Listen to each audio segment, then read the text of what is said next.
estudiando la palabra de una manera bien profunda, bien interesante, como estudiantes casi de seminario de teología, estudiar la palabra con juicio. Y esta clave que vamos a aprender te va a traer una inmensa bendición en tu vida diaria, pero sobre todo te va a evitar un montón de problemas en tu vida de ahora en adelante.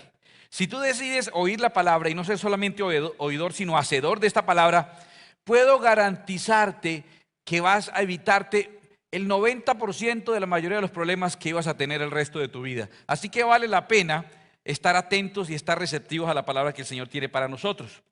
Voy a empezar haciendo una lectura, es un poco extensa la lectura, y entonces cuando se lee a veces demasiado, empieza uno como a distraerse, a desconcentrarse, pero no se deje distraer de esta lectura, porque toda la clave que vas a aprender, que te va a evitar un montón de problemas, está en esta lectura.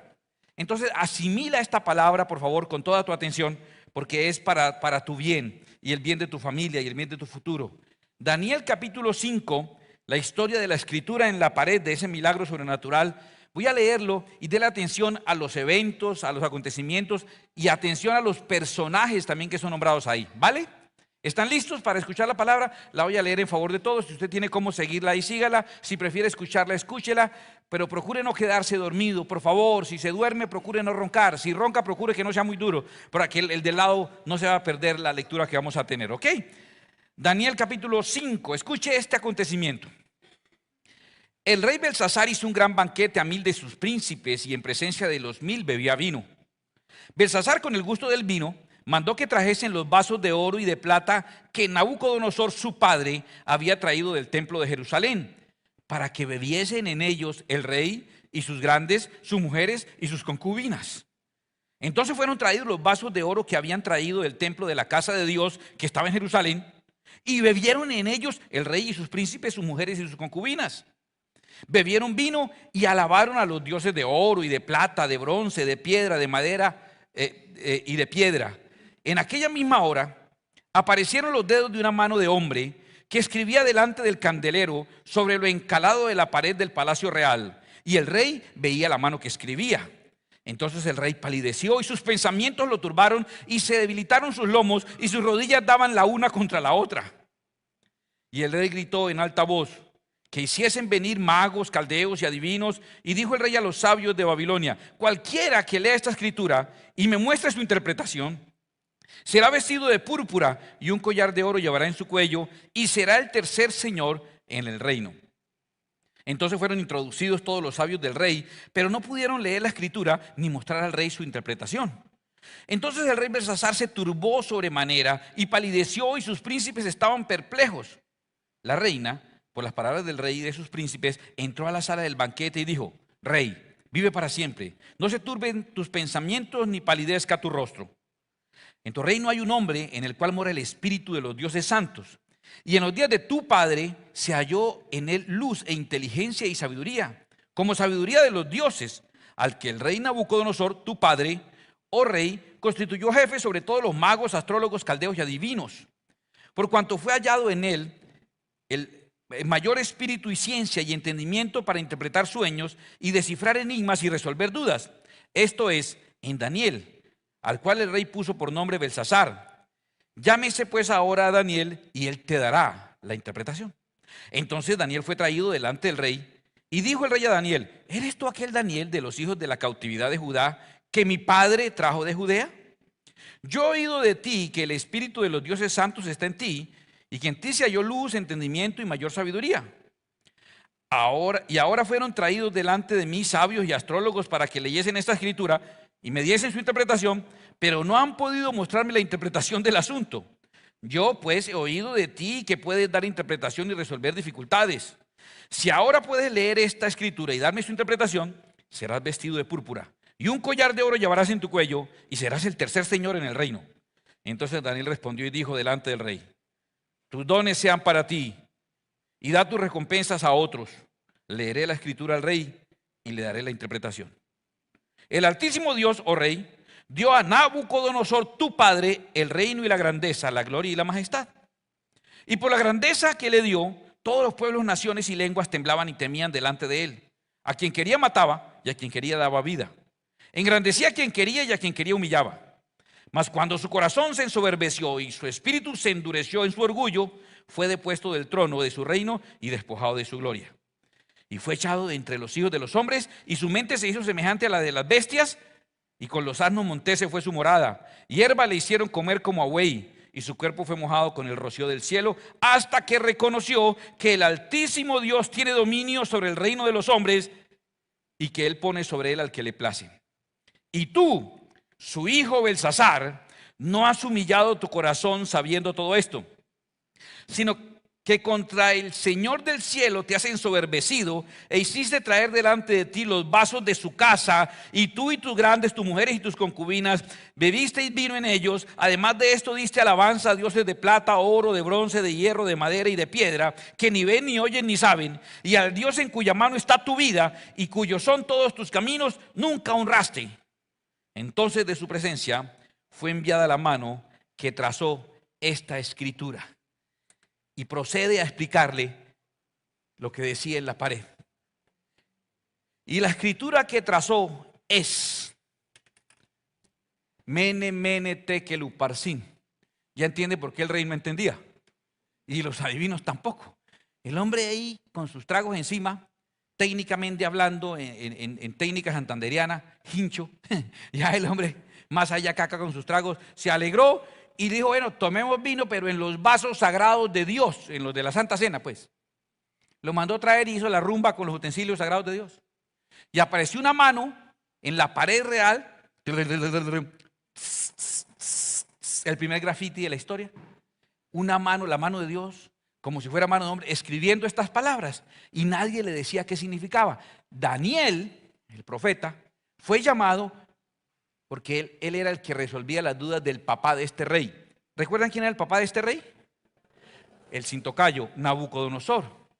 A él se le corrió la teja, dice que quedó su mente como la de un asno, y fue allá y hierba le hicieron fumar, le hicieron comer, y lo amarraron por allá a un poste y vivió como una cabra allá, hasta que 7 años después tuvo un momento de lucidez y dijo, sí, es verdad, yo reconozco que he sido altivo y que el que tiene el poder es Dios. Y aún viendo todo eso, este muchacho se portó altivo delante del Señor. Entonces viene Daniel y le da la traducción y le dice esto que está en los versículos de la palabra del Señor, Daniel capítulo 5. Esta es la interpretación del asunto. Mene, contó Dios tu reino y le ha puesto fin. Y se repite. O sea, 2 veces le dijo, se le acabó el reinado, se le acabó el reinado. 2 veces. Tekel, pesado has sido en balanza y fuiste hallado falto. Wow. Pérez, que es de Uparsin, para que vayan aprendiendo idioma celestial. Pérez, tu reino ha sido roto y dado a los medos y a los persas. Esa fue la traducción. Entonces mandó Belsasar vestir a Daniel de púrpura y poner en su cuello un collar de oro y proclamar que era el tercer señor del reino, como había prometido. Escuche, la misma noche fue muerto Belsasar, rey de los caldeos. Y Darío de Media tomó el reino siendo de 62 años. O sea, la profecía, ¿cuánto se demoró en cumplirse? Horas. O sea, cuando ya olía muerto, pues usted, su reino se le acabó, fue pesado en balanza y hallado falto, y su reino es entregado a los medos y los persas. Y escasamente alcanzó a firmar el edicto de lo del collarcito y lo del vestido púrpura, y cuando firmó, el Señor esperó solamente que le diera lo de la propina de, el Señor siempre respeta mucho la propina de sus siervos, ¿no? Entonces ahí le hizo que le firmara lo de él, y tan pronto le recibió lo de él, ¡pum!, lo mataron y tomaron el reino.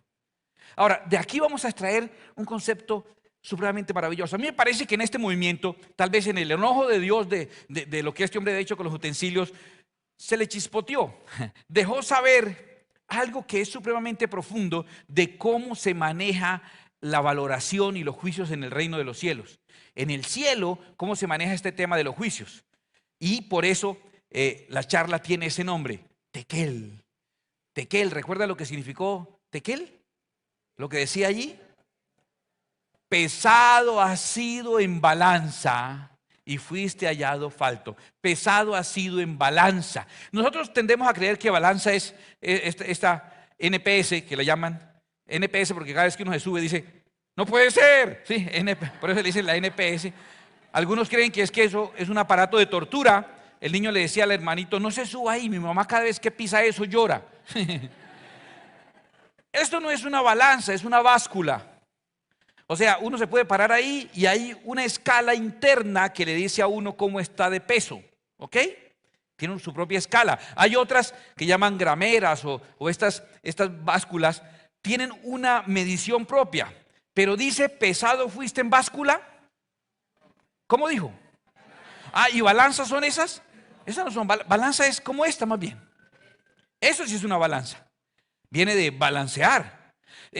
Déjame explicarla. Consta de un eje central, que es el soporte, y de un basculante, que es el que hace la inclinación, y unas canastillas. Y el proceso de pesar en balanza es un proceso que tiene un indicador propio. Tú puedes coger un elemento y ponerlo ahí y saber cuánto pesa. ¿Puedes? Voy a ver cuánto pesa esta papa. Y pones la papa ahí y ya sabes cuánto pesa. Tiene un indicador. En una báscula sí, ¿cierto? En una báscula lo pones y te dice, esto pesa sin gusano o con gusano. Pesa tanto, ¿no? Y le dice media libra, 10 gramos, lo que sea. Este no. Este elemento tiene una característica, es que para funcionar necesita un elemento de comparación. En una balanza, más que darte el peso absoluto, te da el peso relativo. El peso con relación al contrapeso. ¿Lo estás entendiendo? Usted dice, ¿por qué tanto esfuerzo en entender eso? Es más importante de lo que cree. Es más importante. No es un peso de esos de la plaza. De uno va y compra y que la sola lata esa ya pesa como media libra, ¿cierto? No es eso. Esto es por comparación. No se puede pesar algo individual. No puedes decir, pesemos esta bolita de oro y no esta bola de plata. No, tiene que haber con qué comparar. Es un elemento que pesa por comparación. ¿Eso lo entendiste? Y ese es el elemento o el método que Dios mismo dijo que usa para pesar a las personas. ¡Wow! O sea, nuestras obras y nuestras vidas son pesadas de esa manera. A ver, en este caso, Belsasar no puede ser pesado solo. Pesado ha sido en balanza, pero en balanza no se puede pesar solo. Luego, Belsasar tuvo que ser pesado con relación a alguien. En la lectura, ¿quién creen ustedes que fue el contrapeso para pesar a Belsasar? Imagínense que hubiera sido Daniel. ¿Tenía una oportunidad el pobre Belsasar con Daniel? ¿Tenía una oportunidad usted con Daniel? ¿Tenía una oportunidad yo con Daniel? Sí, Daniel es tan perfecto que hasta cae gordo. ¿Sí? O sea, no, en serio. Daniel es de esos dos perfecto. Daniel nunca le embarra, lo echan a los leones, le echan a los amigos a la candela, lo amenazan, lo que sea, y él, perfecto. ¿Cuándo falla Daniel? Nunca. Daniel es tan perfecto que es fastidioso. O sea, no, mentira, lo amamos mucho a Daniel, todo, pero es que como que no se parece como a uno, ¿cierto? Uno que cada ratico con su lucha y todo, ese hombre de otro planeta. Afortunadamente no pusieron a Daniel, porque había opción con Daniel y no sería como una balanza justa, ¿cierto? ¿Con quién pensaron a Belsasar? ¿Con quién compararon? Toda la narración la está comparando con alguien. ¿Con quién? Con el papá de él. Misma genética, mismo apellido, misma cultura, mismo cargo, mismas circunstancias. ¿Es una comparación justa? ¿Les parece? A mí me parece una comparación muy justa. Entonces, compararon fue con el papá, el citocayo, Nabucodonosor. ¿Cómo fue el proceso? Algo así. Dios dijo, vamos a hacer un juicio. Entonces, montan el sistema. El paral, el basculante, las canastillas. Ahora, la sentencia. ¿Cuál fue la sentencia? Tekel significa pesado ha sido en balanza y ha sido hallado falto. Pero la sentencia, ¿cuál era? 2 veces la dijeron al comienzo. Mene, mene. Mene, mene significa se acabó, hasta aquí. Ya usted ya sabe, ya hay una nueva forma que usted puede quitarse encima a ese muchacho que ya le cae bien, niñas. Usted le dice, mene, mene. Y él más le vale que entienda que se le acabó. Se acabó y no hay reversa. Mene, mene. Así que usted pila, si le dicen mene, ya chao, mijo. La sentencia aquí fue, contó Dios tu reino y le ha puesto fin. Se le acabó el reinado. Esa es la sentencia. Se acabó el reinado. ¿Ok? Y luego viene la medición. Entonces es puesto en la balanza Belsasar. Pero como no lo pueden pensar solo, ¿contra quién es comparado? Ya usted me dijo, contra Nabucodonosor. ¿Y qué pasó en esa comparación? Resulta que el pobre Belsasar fue hallado falto, no dio el peso. Y como no dio el peso, entonces, ¿qué pasa? La sentencia, ¿para quién es? Para el que pierda. La sentencia, para el que pierda. ¿Cierto? Usted no ha oído que el último que acabe paga. Pues el último que acaba, paga. Aquí, el que perdió, la lleva. Entonces fue puesta sobre él la sentencia. Mene, con todo Dios tu reino le ha puesto fin. Ya saben esa historia cómo ocurrió. Entonces así es que son medidas las personas según esta revelación de la Escritura. Voy a darles por todos 3 ejemplos. Ya terminé el primero, que fue el de Belsasar. Voy con el segundo. El segundo es supremamente interesante, aunque supremamente doloroso. El rey David, en el tiempo que debía estar en la guerra, le dio por quedarse en la casa y le dio por ponerse a fisgonear desde el balcón. Y había una vecina de él que estaba bronceándose por allá, estaba bañándose en la terraza, la señora. Vaya uno a saber si accidentalmente, frente al balcón donde el rey se paseaba, vaya uno a saber. La señora estaba bañándose ahí, el rey la vio, le gustó, preguntó por ella y le dijeron, no, ella es la esposa de un señor que se llama Urías. Acuérdese ese nombre, ¿cómo se llamaba? Urías, no se olvide ese nombre. Ella es la esposa de Urías, y Urías era uno de los soldados, uno de los generales del ejército del mismo rey David. Dijo, no, ella es casada, y es la esposa de Urías. Y él dijo, no importa, yo no soy celoso, y la mandó traer. Y ese sinvergüenza se acostó con ella. Ese mismo hombre que en algún tiempo fue llamado conforme al corazón de Dios, vean ahora la joyita. Por eso digo yo, bueno, Daniel es otro cuento. David es más demasiado humano, él ya como que se pasa derecho también. Pero David la mandó traer y se acostó con ella, y resulta que después del chistecito, ella le llamó y le dijo, ¿sabe qué? Lo que hicimos anoche no tiene nombre. Él le dijo, ni apellido porque yo me largo. No, mentiras. Él le dijo, ella lo llamó y le dijo, estoy embarazada. Uy, hay unos que pusieron como pálidos, ¿no? Esa es la llamada, estoy embarazada. Esa cara que pusieron, esa puso David. Yo digo, ¿ahora qué hago? Piense, mijo. ¿Cómo salimos de ese problema? ¿Cómo salimos? No, yo la arreglo, yo me invento aquí un parapeto, yo organizo la cosa. Y mandó que trajeran al palacio al esposo de la señora. ¿Cómo se llamaba? Urías. Le dijo al general que se llamaba Joab, le dijo, Joab, mándeme a Urías, lo llamó. Yo, mándeme a Urías. Un WhatsApp porque estaba ocupado peleando. Entonces le dijo, lo whatsappió. Y le dijo, mándeme a Urías. Y le mandaron a Urías. Con el pretexto de que le iba a preguntar cómo iba la guerra. ¿Cómo está lo de la guerra y tal? Y después que le dio el informe, le dijo, bueno, mijo, gracias por el informe. Vaya para la casa y descanse. Descanse con su señora. Atiéndala, cuídela. Cuídela, que se la atienda a otro. Vaya, cuídela. Vaya, esté con ella. Y el tipo, y la vieja acostó, y a veces se despertaba y se reía. Y digo, ya, va con su mujer. Y entonces después, ay, mijo, vean qué afortunados somos, tuvimos un bebé de 5 meses. Qué lindo, qué bonito, lindo. Salió más bonito que usted, mire, parece un rey. Usted sabe cómo es eso de las comadres, ¿no? Y entonces digo, vaya, acuéstese con ella. Él estaba feliz, dijo, no, ya me libré de este chicharrón, ya estoy. Y al otro día se despertó el rey diciendo, no, ya, arreglado el chico, arreglado, no hay ningún problema. Voy a pedirle que me sea el padrino del alejado mío, el alejado para cuidarlo. Cuando le dicen, rey, Urías no fue a la casa. ¿Cómo que no fue a la casa? No fue a la casa. Se quedó durmiendo en la puerta del palacio. Y me le dijo, Urías, ¿qué pasó usted? ¿Por qué en la puerta del palacio? Dijo, no, su majestad. Mis compañeros allá jugándose la vida, peleando contra los enemigos, cuidando a nuestra nación. ¿Cómo habría yo de estar complaciéndome con mi mujer mientras mis compañeros arriesgan su vida?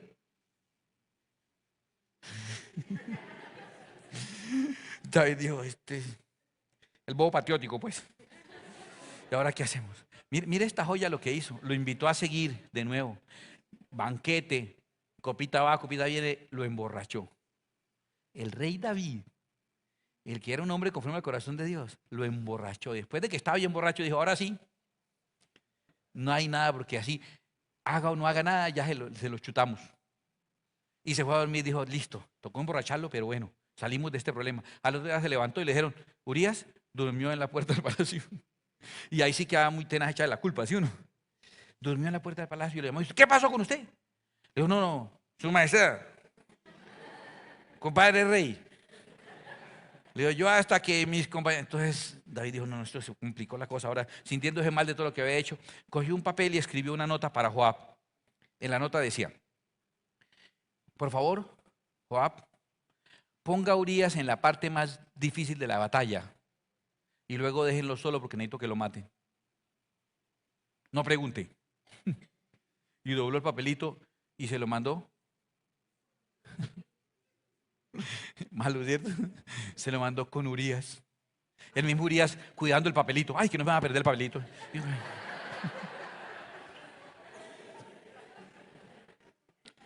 Y él con él, Dios mío, llegó allá donde Joab. General Joab, que aquí le manda el rey David un papelito con una orden. Hágale caso. Joab coge el papelito, que ponga a Urías en la parte más y luego déjelo solo para que lo... ¿Usted leyó esto? No, ¿cómo se le ocurre? Dios, bueno. Hubiera ido a la casa, la señora iba a encontrar el papelito, la señora lo hubiera leído, se lo apuesto. Le hubiera salvado la vida a la señora. Fue y se lo llevó y él, bueno, preciso, lo pusieron en la parte más dura de la guerra y luego Joab le hizo señal a otro, venga, venga para acá, lo dejaron solo, lo mataron. Mandaron un mensajero a decirle a David, David, esta vez no fue mal en la batalla porque perdimos unos hombres, porque los lanzaron piedras desde arriba, desde la muralla. David dijo, pero ¿cómo son brutos? Nos había pasado ya, que se arriman a la muralla y les tiran cosas. ¿No se acuerda una vez que una mujer tiró una piedra en molino y mató a un guerrero? ¿Ustedes por qué hacen una brutalidad como esas? Y dijo el mensajero, dijo, y mataron a Urías. David dijo, bueno, guerra es guerra, ¿no? Una guerra, unos se mueren, otros. La espada, dice, la espada mata a uno, mata a otro, uno y se da cuenta de eso, se murió. Qué pesar del muchacho. Pero no se preocupen, ahora nueva orden, nueva ley. Yo me encargo de la señora de este pobre hombre, no se preocupe. Yo a la señora la traigo a vivir conmigo y la mandó traer a vivir con él.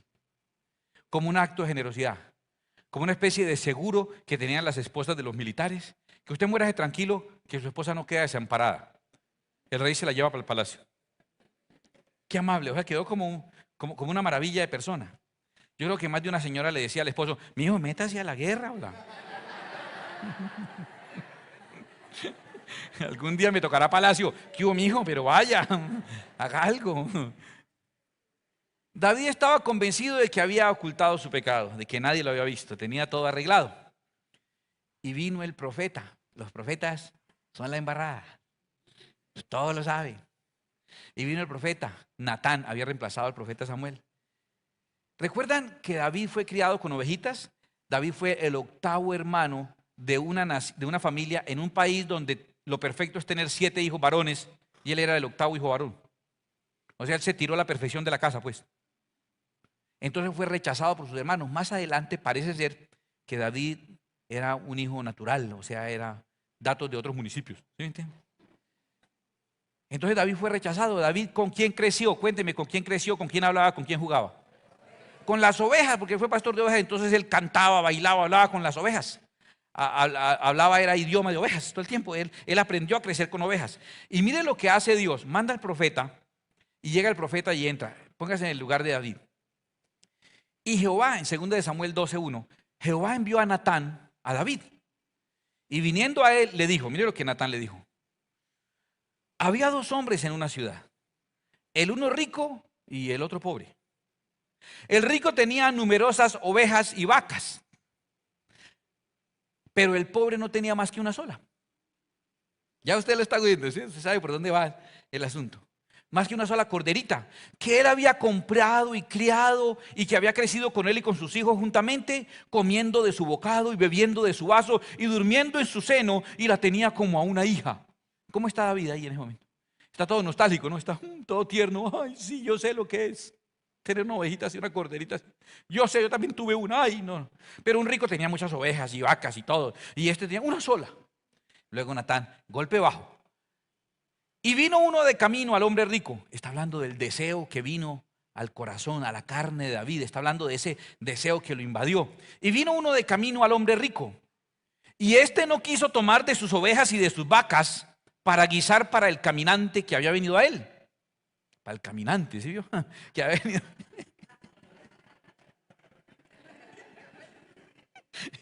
Sí, sino que tomó la oveja de aquel hombre pobre y la preparó para aquel que había venido a él. ¿Cómo estaba David? Qué historia tan tremenda para él. Entonces se encendió el furor de David en gran manera contra aquel hombre y dijo a Natán: vive Jehová, que el que tal hizo es digno de muerte y debe pagar la cordera con 4 tantos. ¿Cuántos? 4 tantos, porque hizo tal cosa y no tuvo misericordia. Está furioso porque él entendía esa comparación. O sea, es una trampa en la que él cayó, porque era algo que él era sensible. Pero ¿de quién estaban hablando realmente? De él, que tenía muchas corderas y vacas, ¿sí? Porque había unas jóvenes y otras mayores, había de todo. Entonces tenía corderas y vacas. Y el otro, que era el pobre, que tenía una sola corderita. ¿Correcto?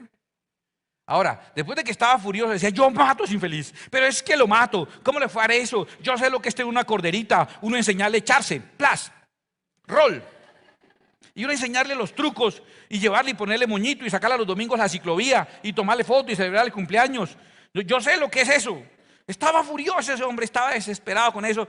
Entonces dijo Natán a David: tú eres aquel hombre. Y luego le cantó la tabla, le dijo: Dios lo escogió a usted y lo puso sobre su pueblo y Dios no le ha negado nada y usted, mejor dicho, le pegó una trapida. Y David quedó así frío, tan frío que al último, en el versículo 13, 6 versículos después dice: entonces dijo David a Natán: pequé contra Jehová. A diferencia del rey anterior, Saúl siempre era culpa de todo el mundo, el pueblo, el hombre propone y la mujer dispone. ¿Qué culpa? Señora, ¿por qué no se baña en otro lado? Yo la mandé a venir, pero ¿por qué vino? Eso no, tampoco, violación no fue. Sí, el hombre, no, él dijo: pequé contra Jehová. Por haber actuado así, Natán dijo a David: también Jehová ha remitido tu pecado, no morirás. Ahí se estableció un juicio. Natán planteó un juicio celestial. ¿Cómo se planteó? A ver, ayúdeme. Se montó entonces el juicio, se montó un juicio. Que quede bien claro que se montó un juicio. Ahora, fíjese este detalle. ¿A quiénes pusieron y qué sentencia hubo? ¿Pusieron a quién? ¿A David? ¿Contra quién? ¿Contra Natán?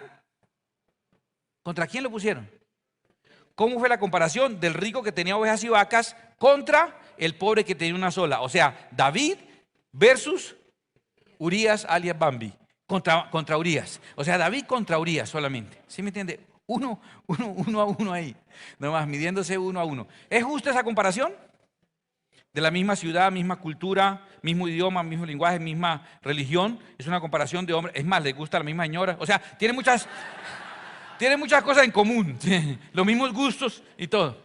Es una comparación no con Natán, no con el profeta, sino contra Urías. La sentencia para el que pierda. Miren este detalle tan impresionante que nos he revelado aquí. ¿Sabe quién puso la sentencia para el que pierda? El mismo David. El mismo David dijo: muerte por 4. Es digno de muerte y pague 4 veces. ¿Cierto? ¿Quién dijo eso? David mismo. O sea, se montó un juicio, David versus Urías, y la sentencia: muerte por 4. Adivinen quién perdió. David fue hallado falto, y al ser hallado falto, la sentencia vino sobre él. Le voy a contar una historia bien tremenda, pero bien reveladora. 4 hijos de David murieron de una forma absolutamente trágica. Imagínate que el primero de ellos fue el bebé que estaban esperando, fruto de ese adulterio. Murió, 1. Otro hijo de David, que se llamaba Amnón, se enamoró de una media hermana que se llamaba Tamar y la sedujo y la violó. Entonces uno que era hermano total de ella, que se llamaba Absalón, le hizo el parapeto de una fiesta y mató a Amnón siendo su medio hermano. Pero ese mismo Absalón después se rebeló contra David y le pegaron una matada, la cosa más seria que, mejor dicho, casi con motosierra, pues lo volvieron nada, lo picaron de verdad. Y fuera de eso, fue cuando Salomón fue rey, otro hijo de David, Adonías, que quiso tomar el trono, el mismo Salomón lo mandó matar, una matada horrible. 4 hijos de David murieron de una manera trágica y terrible, parte de la sentencia que profirió él mismo. ¿Se dieron cuenta cómo funciona esto en el reino de los cielos? ¿Están aprendiendo algo importante? Miren, vamos con el siguiente ejemplo. El siguiente ejemplo y último está en Números capítulo 12. Tiene que ver con Moisés y una de sus hermanas, María. Eran Moisés, María y Aarón, eran hermanos. Voy a contarle lo que ocurrió. Es más o menos así. Lo voy a contar jocosamente, pero para que se ubiquen lo que pasaba. Era implícito en Israel la ley la ley Escalona, que se llamaba, no enamorarse de mujeres extranjeras, ¿sí? El que lo entendió, lo entendió. Esa ley en Israel estaba prohibido casarse con mujeres extranjeras. Entonces, el encargado de recordar esa ley era Moisés. Yo creo que cada sábado en la congregación venía y él decía, recuerden que está prohibido tomar mujeres extranjeras. El otro sábado vino y dijo, cuidadito que a alguno se le ocurra por ahí enamorarse de mujeres que no sean aquí de la congregación, del pueblo. No pueden casarse con mujeres extranjeras, y les recordó. El tercer sábado vino y les dijo, por ahí he sabido que algunos andan por ahí como rondando, no sea que van a llevar su castigo porque está prohibido unirse con mujeres extranjeras. El siguiente sábado vino y dijo, les presento a mi esposa extranjera. Complicado, ¿cierto? Él es el líder, es el que debe dar ejemplo. Él es el que enseñó la ley y el que la está contradiciendo. Entonces, obviamente, en Números 12:1, María y Aarón hablaron contra Moisés a causa de la mujer cusita que había tomado. Y mire lo que dice la Biblia, porque él había tomado mujer cusita. ¿Se da cuenta la narración cómo dice? Dice que ellos hablaron mal de él porque había tomado mujer cusita, pero luego aclara y dice, porque era verdad, o sea, porque de verdad él tomó mujer de Cus. Algunos dicen que era una mujer de Etiopía. Otros dicen que era de las que vinieron de Egipto acompañándolo a él. Eso hace parte de África. Parece ser, dicen algunos estudiosos, era una mujer de raza morena. Y ahí hay como ese rechazo, puede tener visos de algún problema de desprecio racial o algo por el estilo. Lo que sea, es que a María no le gustó la cuñada. Parece que había muerto Séfora, la primera esposa de Moisés, y entonces ella no le gustó, punto. Por asunto racial, por lo que haya sido, pero parece ser que era de la región de Cus, que es la antigua Etiopía. Y dijeron, escuche lo que dice María. Bueno, lo primero, cuando hablaron de que tomó mujer cusita, ¿era verdad? Era verdad. Segundo, y dijeron, ¿solamente por Moisés ha hablado Jehová? ¿No ha hablado también por nosotros? ¿Eso es verdad o no es verdad? María, ¿Dios hablaba a través de María? ¿Cómo le decían a María? María, la profetisa. ¿Por qué le decían la profetisa? Porque Dios hablaba a través de ella. ¿María está diciendo mentiras? Está diciendo la verdad. ¿Dios hablaba a través de Aarón? Dios hablaba a través de Aarón. Aarón inclusive era los labios de Moisés. Dios hablaba a veces a Moisés a través de Aarón y Dios hablaba al pueblo también a través de Aarón. Entonces era la boca de Dios. ¿María está mintiendo? María no está mintiendo, está diciendo la verdad. Y lo oyó Jehová. Y aquel varón Moisés era muy manso, más que todos los hombres que había sobre la tierra.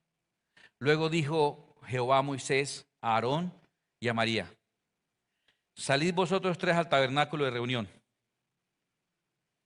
Y salieron los tres.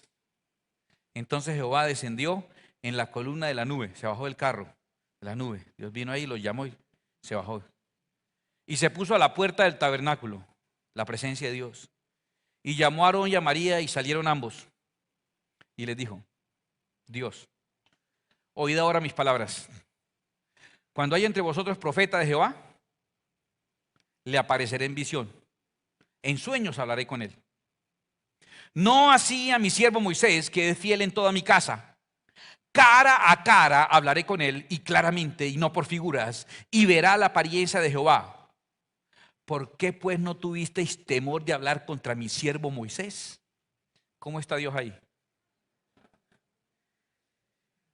Usted se equivoca cuando hace enojar a Dios. Escoja bien sus enemigos. Con Dios no lo haga enojar, de verdad, créame. Ese es el consejo supremo. Y está enojado Dios. Ahora, ellos no mintieron, pero Dios, ¿por qué hablan contra mi siervo? Lo que Dios le está diciendo a ellos dos es: se les subió a la cabeza porque a veces les he dado un sueño, se les subió a la cabeza que a veces les he dado una visión, se les subió a la cabeza y se han olvidado que mientras ustedes estaban por allá durmiendo y haciendo todavía maldades y haciendo becerros de oro y cosas así, Moisés estaba hablando conmigo cara a cara. Ustedes tal vez se olvidan de las cosas que han hecho, pero yo no me olvido de todo el tiempo que Moisés ha estado conmigo. Mira, esto guárdalo, atesóralo y guárdalo para siempre. Siempre que puedas hacer algo para Dios, hazlo, de verdad. Porque Dios tiene una memoria impresionante. Jamás se le olvida a Dios lo que has hecho por él. Y él lo toma en cuenta.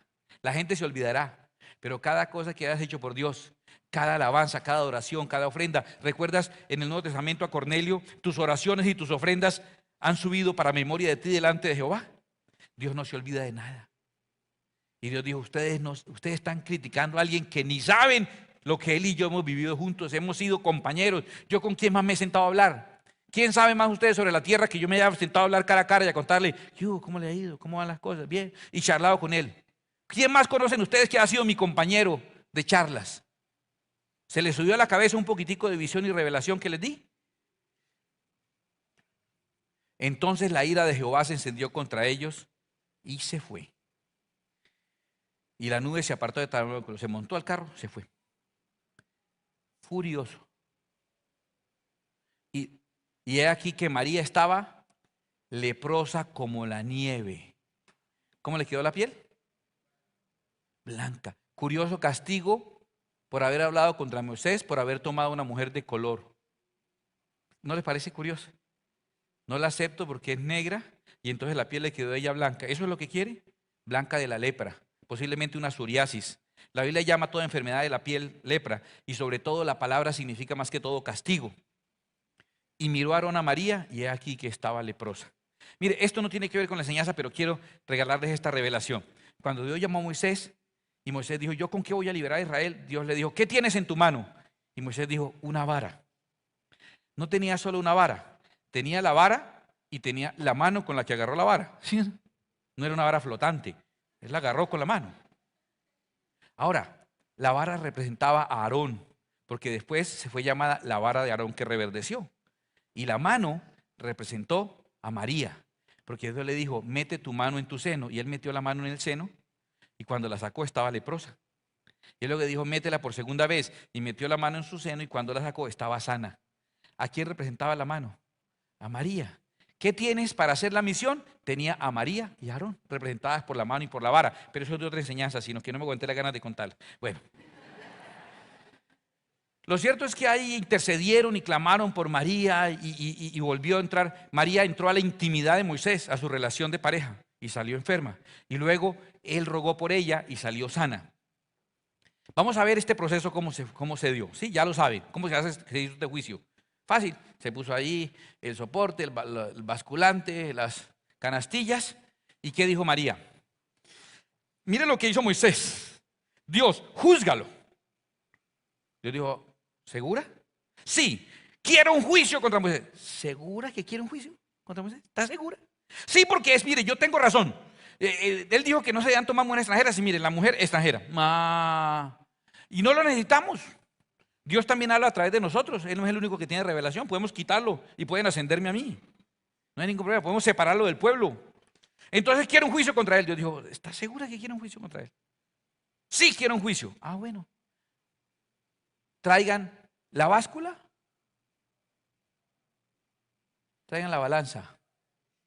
Y entonces, ¿cuál es el castigo?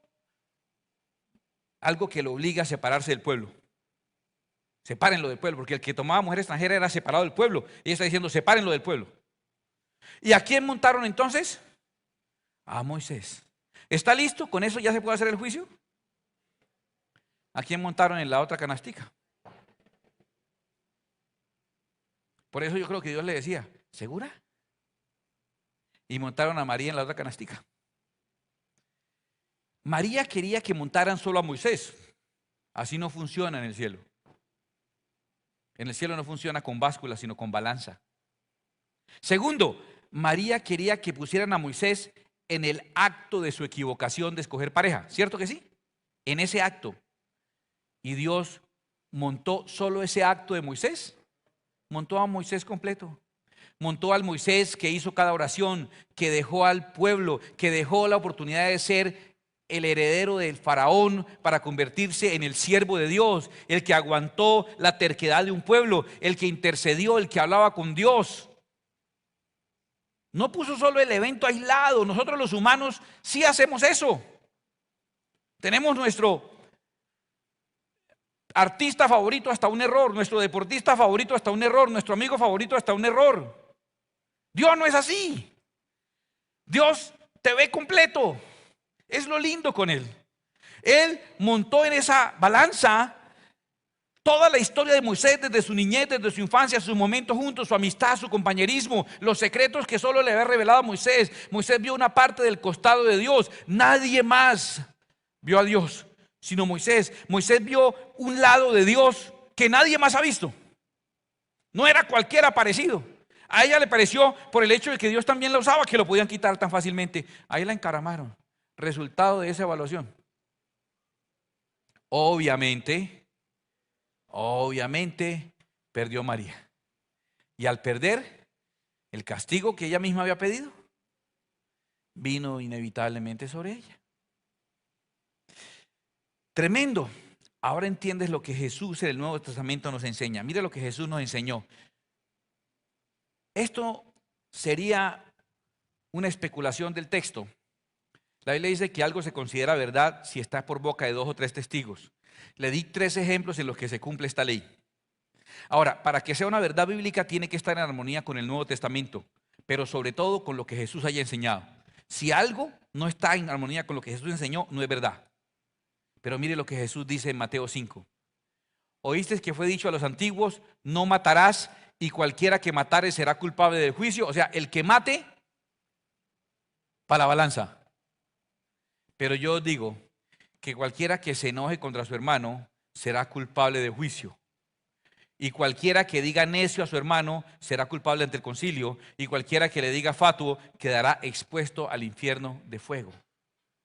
Jesús más adelante nos dice en Mateo 7:1. Entonces, ¿cuál es la conducta más sabia? Jesús dice, no juzguéis para que no seáis juzgados. Yo no peso en balanza. Usted puede decirme, ponga ahí a Serafín. Y yo cojo a Serafín. Y ponga a Serafín hoy de 2 de la tarde a 4 de la tarde que me ofendió. Y entonces yo cojo a Serafín y lo disecto y le quito un pedacito. Y cojo de 2 a 4 de la tarde y lo pongo ahí en la báscula. Y digo, ahí está, media libra de carne, se la envuelvo en una hoja de bijao y tome, lleve. No, no es así que Dios hace las cosas. Usted dice, Señor, un juicio para Serafín. Dios dice, ¿seguro? Sí, un juicio. Ah, bueno, montamos el aparato. Ponemos a Serafín completico. Y como no se puede pesar él solo, entonces, voluntario para contrapeso, ¿quién? El jetón. Él se lo buscó. Jesús dice, porque con el juicio con que juzgáis, en la misma balanza que usted quiso montar al otro, en esa misma está montado usted. Y con la medida que medís, seréis medidos. ¿Estás entendiendo lo que realmente está ocurriendo cuando entramos a juicio? Y por eso el Señor nos dice, ¿qué necesidad hay? Si usted enjuicia a su hermano, usted queda llevado al concilio.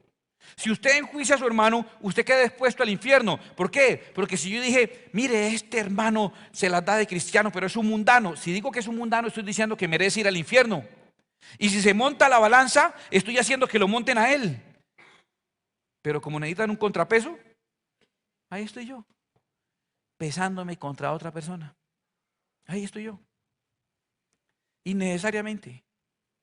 Mire, Isaías 58:8, hablando de los actos religiosos, del ayunar y orar y un montón de cosas religiosas con las que uno disimula un montón de cosas. Dice el Señor, si así procedes, tu luz despuntará como la aurora y al instante llegará tu sanidad, para que no haya enfermedad en su casa. Tu justicia te abrirá camino. Camino abierto significa literalmente prosperidad, salud y prosperidad. Y la gloria del Señor te seguirá. Llamarás y el Señor responderá. Pedirás ayuda y Él dirá, aquí estoy. ¿Quién quiere eso? Yo quiero todo eso. Salud, prosperidad y Dios atento. El celular de Dios. Sí, para cuando necesite ayuda. ¿Qué hay que hacer? Si desechas el yugo de opresión, el dedo acusador y la lengua maliciosa. Antes de tomar la Santa Cena, he llegado a un punto difícil, que me avergüenza muchísimo, pero que hace bien que lo confiese. Yo soy toda la vida cristiano. Soy un hermanito de esos, pandereto, 100%. Yo soy más evangélico que un sobre diezmos. Toda la vida he estado en el Señor, toda la vida, desde antes de nacer. y crecí en la cultura evangélica tradicional. Y voy a confesar algo, con respeto lo digo, pero es muy común en la iglesia, no sé, no conozco la iglesia católica y sé que la relación de la gente es muy distante, la gente va a la Eucaristía y se va sin interactuar mucho, pero en nuestros mundos cristianos evangélicos eran muy cerrados, de afuera nos rechazaban y nos perseguían, luego éramos nosotros con nosotros, por eso se casaba este con este con esta, y este fue novio, este fue esta con esta, y se forman esos revueltijos que usted ni se imagina, porque éramos núcleos muy cerrados. Las fiestas de los cristianos, pues como no se bailaba, pues uno bailando ahí grita y molesta y se le pasó el rato y no supo a qué hora se acabó. Ya nos toca irnos. ¿Sí? La cara que pone. ¿Sí? La cara que cuando los meseros dicen, ¿qué hubo? Váyase usted, esto la cara de Luz Helena. No, ya, tan rápido. Todos así bravos, no queremos seguirla, ¿cierto? Todos así. No, las fiestas no eran así. Las fiestas era, ponían sillas alrededor de las paredes así. Y todos se sentaban por grupitos de amigos. A hablar del que entraba. Ahí llegó. Poniendo cara de que no ha pasado nada, véalo.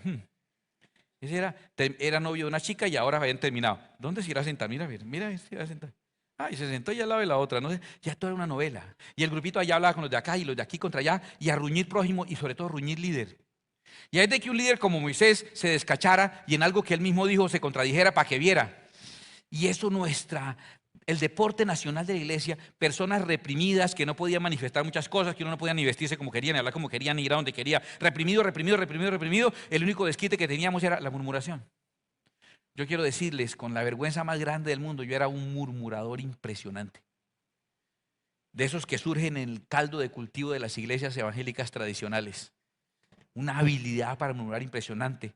Esas señoras de pelo largo, falda larga, lengua larga. Dele campito para que vea cómo rajan de todo el mundo. Impresionante. Ruñir prójimo, el deporte nacional en mi época anterior. Hubo 3 cosas que nunca faltaron en mi casa: murmuración, pobreza y enfermedad. Porque las 3 más juntas. Y nosotros creíamos que como era verdad, como Moisés, de verdad tomó mujer cosita. De verdad, verdad, verdad. No lo digo por chisme, sino para que ore. Esto no es por murmurar, sino que es que me preocupa el destino de la obra, el reino me preocupa, la iglesia. Eso no es así. Yo no puedo permitir eso. A mí el espíritu me constriñe. Ojalá lo hagara uno más bien en esos momentos. Cuestionar. Y porque era verdad lo que yo decía, creía que tenía derecho a subir a una balanza a mis pastores, a hombres que estaban ganando almas cuando yo estaba cazando cuerpos, a hombres que estaban sirviendo al Señor, entregando su vida y renunciando a cosas cuando yo estaba tratando de buscarme un camino glorioso y victorioso. ¿Yo acaso sabía cuántas veces habló mi pastor cara a cara con Dios para atreverme yo a montarlo en una balanza? Y cada vez que lo señalaba y cada vez que pedía un juicio, se armaba el tarantín, se oían a mi pastor y adivina quién ponían de contrapeso. Al jetón. Pobrecito cocodrilo. Y yo ahí subido, adivine siempre quién era hallado falto. Y entonces 3 cosas jamás faltaron en esa época: murmuración, enfermedad y pobreza. Porque son hermanas gemelas esas 3. Son trillizas. Ni siquiera trillizas, son siamesas. Jamás se separan. Jamás se separan. Tuvo que, Señor, sacarme de ese ambiente, tuvo que quitarme esa cultura, tuvo que hacerme entender que esto no le agradaba a Dios, tuve que pagar el precio para disfrutar de salud, para que al instante llegara mi sanidad, para que la justicia me abriera el camino, para que la gloria del Señor me siguiera y para que cuando llamara al Señor Él me respondiera y para cuando pidiera ayuda Él me dijera: aquí estoy, quitando esa lengua maliciosa y el dedo acusador. Mire, esta enseñanza, créame, lo que no es para proteger a su líder, créame. Y le voy a decir algo con toda franqueza: vamos a tomar la cena. Ni siquiera es para protegerme a mí.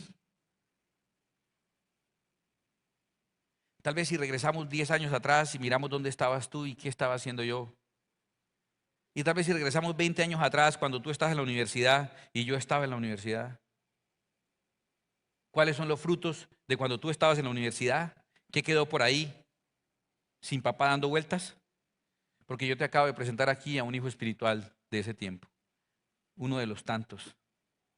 Y si te quieres regresamos 30 años más. Y si quieres regresamos 40 años más. No es por protegerme a mí, te lo garantizo. No es por protegerme a mí. No soy perfecto ni soy santo.